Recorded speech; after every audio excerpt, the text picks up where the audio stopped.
మనతో విడుదల రజనీ ఉన్నారు. మేడం ఎలా చూస్తారు? రాష్ట్ర వ్యాప్తంగా చూస్తున్నాము యువత పట్ల, విద్యార్థుల పట్ల మరి జగన్మోహన్ రెడ్డి గారు ఇచ్చినటువంటి పిలుపు మేరకు వారి కష్టానికి వారి అండగా ఉందామని చెప్పి వైఎస్ఆర్ కాంగ్రెస్ పార్టీ పెద్ద ఎత్తున కూడా రిలే నిరాహార దీక్షలు చేస్తా ఉంది. మరి రిలే నిరాహార దీక్షలు మనం చేస్తా ఉన్నాము. ప్రతిరోజు ఏవో ఒక ఆటంకులు, ప్రతిరోజు ఏదో ఒక ఇబ్బందులు, టెంటులు బీకేస్తాము, మైక్ పర్మిషన్ ఇయ్యరు అని చెప్పేసి ఇక్కడ నుంచి లేచిపోతారా లేదా కేసులు పెడతారు, పోలీస్ స్టేషన్ల చుట్టూ తిప్పుతారు. ఇప్పుడు కూడా మీరు అందరూ కూడా చూసారు, మీడియా అంతా కూడా ఉంది ఇక్కడ. పోలీసులు పర్మిషన్ లేదు, మీకు ఎవరు పర్మిషన్ ఇచ్చారు, ఏమనుకుంటున్నారు, మీరు వెళ్తారా లేదా అని చెప్పి ఇష్టం వచ్చినట్టుగా కూడా మాట్లాడుతూ ఉన్నారు. మా వాళ్ళందరినీ మైక్ ఎగబడి మీద పడి మరి అవసరమైతే కొట్టైనా సరే మైక్ తీసుకుంటున్నటువంటి పరిస్థితి మనం చూస్తా ఉన్నాం. మీరు ఎవరికి ఇచ్చారండి పర్మిషన్? మేము చేస్తున్న తప్పేంటి? మేము రాజకీయాల కోసం ఈ కార్యక్రమం చేయట్లేదు. మేము యువత కోసం, విద్యార్థుల కోసం, వారి యొక్క భవిష్యత్ కోసం మేము చేస్తా ఉన్నాము. ఒక మంచి కాజ్ కోసం వైఎస్ఆర్ కాంగ్రెస్ పార్టీ ఈ ప్రభుత్వాన్ని డిమాండ్ చేస్తా ఉంది. డిఎస్సిలో స్కామ్ జరిగింది. డిఎస్సిలో జరిగినటువంటి ఏవైతే అక్రమాలు ఉన్నాయో మరి దీనికి సంబంధించి సిబిఐ ఎంక్వైరీ వెంటనే వేయాలి అని చెప్పి మేము ఈ ప్రభుత్వాన్ని డిమాండ్ చేస్తా ఉన్నాము. అలాగే దీనికి నైతిక బాధ్యత వహిస్తూ లోకేష్ గారు రాజీనామా చేయాలని కోరుతా ఉన్నాము.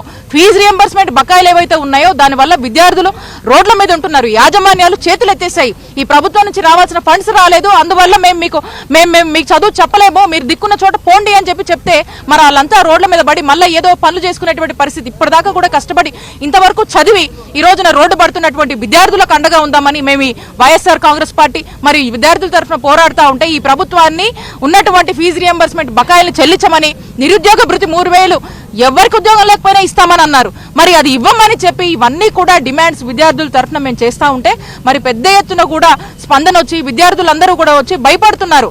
అంటే మళ్ళీ మమ్మల్ని ఏమైనా కేసులు పెడతారేమో, మా స్టడీస్ కి మా లైఫ్ కి ఇబ్బంది అవుతుందేమో అని చెప్పేసి భయపడుతూ కూడా అయినా కూడా డేర్ చేసి బయటకు వచ్చి వాళ్ళకు వచ్చినటువంటి బ్రైబ్ కాల్స్ గురించి, ఎవరైతే లంచం అడుగుతున్నారో, ఎవరైతే బెదిరిస్తున్నారో, మీరు ఈ ప్రోగ్రామ్ లో పార్టిసిపేట్ చేస్తారని పార్టిసిపేట్ చేసిన తర్వాత కూడా బెదిరించి మరి పోలీస్ స్టేషన్ పిలుస్తుంటే చాలా షేమ్ గా ఫీల్ అవుతున్నారు. మరి అలాంటి వాళ్ళు చెప్పుకున్నటువంటి వాళ్ళు మహిళలైతేనేమి చాలా మంది కోసము ఈ రోజు వైఎస్ఆర్ కాంగ్రెస్ పార్టీ రాష్ట్ర వ్యాప్తంగా కూడా రోడ్డెక్కి పోరాడుతుంటే మరి ఈ ప్రభుత్వము పోలీసుల్ని పెట్టి గొంతు నొక్కేటువంటి ప్రయత్నం. మేము చెప్తా ఉన్నాము, మీరు మైకులు కట్ చేయొచ్చు, గొంతు నొక్కొచ్చు, ప్రోగ్రామ్ వద్దని టెంట్లు బీకొచ్చు, ఇంకేదైనా చేయొచ్చు, కానీ మేము ఒకటే తెలియజేసుకుంటాం, ప్రజల్లో యువతలో వ్యతిరేకత వస్తే మీ పరిస్థితి ఏమవుతుందో ఆలోచించండి. ఇప్పటికైనా కూడా వైసీపీ వాళ్ళ కోసమనో కాదో లేకపోతే ఏదో మేము చేస్తున్నామని కాదు, రాజకీయం చూడకుండా విద్యార్థుల భవిష్యత్ కోసం ఆలోచించమని ఈ ప్రభుత్వాన్ని మేము హెచ్చరిస్తున్నాము, డిమాండ్ చేస్తున్నాము. పోలీసులు చెప్తున్నారు ఈ దీక్షకు పర్మిషన్ లేదు, ఎట్టి పరిస్థితుల్లో మీరు దీక్షా శిబిరాన్ని ఖాళీ చేసి వెళ్ళాలి, లేకపోతే మిమ్మల్ని అందరినీ మేమే స్టేషన్ తీసుకెళ్తామని చెప్తూ ఉన్నారు. పొద్దున వచ్చిన దగ్గర నుంచి వాన్ చేస్తున్నారు, వచ్చిన దగ్గర నుంచి ఎంటబడుతున్నారు, వచ్చిన దగ్గర నుంచి విసిగిస్తున్నారు. నేను అడుగుతా ఉన్నా, మేము పర్మిషన్ పెట్టాము, ఎక్కడ చేసుకోవాలో చెప్పండి. మేము ఎక్కడ ఏ ప్లేస్ లో పర్మిషన్ పెట్టినా ఇక్కడ పర్మిషన్ లేదు, ఇక్కడ పర్మిషన్ లేదు, ఇక్కడ పర్మిషన్ లేదు, ఇదే మాట, ఇదే బెదిరింపులు. ఏమనంటే మాట్లాడుతూనే పక్కన ఎవరినో పట్టుకొని లాగేయటము, పోలీస్ స్టేషన్ పద నీ సంగతి చెప్తామని చెప్పడము, ఇష్టం వచ్చినట్టుగా వాళ్ళ దౌర్జన్యాలు వాళ్ళు చేస్తా ఉన్నారు. కాబట్టి మేము ఎక్కడా కూడా తగ్గకుండా విద్యార్థుల కోసం, స్టూడెంట్స్ యొక్క భవిష్యత్ కోసం మేము చేస్తున్నాం. కాబట్టి మీరు ఏమన్నా చేసుకోండి, మేము ఇక్కడే కూర్చుంటాము, ఏమన్నా మీరు చేయండి, అవసరమైతే ఏ కేసులన్నా పెట్టుకోండి అని చెప్పి మేము డిసైడ్ అయ్యి ఈరోజు విద్యార్థుల పక్షాన, ప్రజల పక్షాన, స్టూడెంట్స్ పక్షాన మేము పోరాడుతున్నాం. ఈ పోరాటాన్ని కూడా కొనసాగిస్తాం. ఖచ్చితంగా దీక్షా శిబిరం ఖాళీ చేయకపోతే మేమే అందరినీ అరెస్ట్ చేస్తామని చెప్తున్నారు. దీక్ష కొనసాగుతుంది, ఏమైనా చేయనియండి. ఈ రోజు ఎట్టి పరిస్థితుల్లో దీక్ష కొనసాగిస్తాము. ఇది మా కోసమో మా యొక్క దీనికోసమో కాదు, విద్యార్థుల భవిష్యత్ కోసం. కాబట్టి ఖచ్చితంగా ఏం జరిగినా సరే ఇక్కడ నుంచి కదలమని తెలియజేసుకుంటున్నాం. 3 రోజుల నుంచి పోలీసులు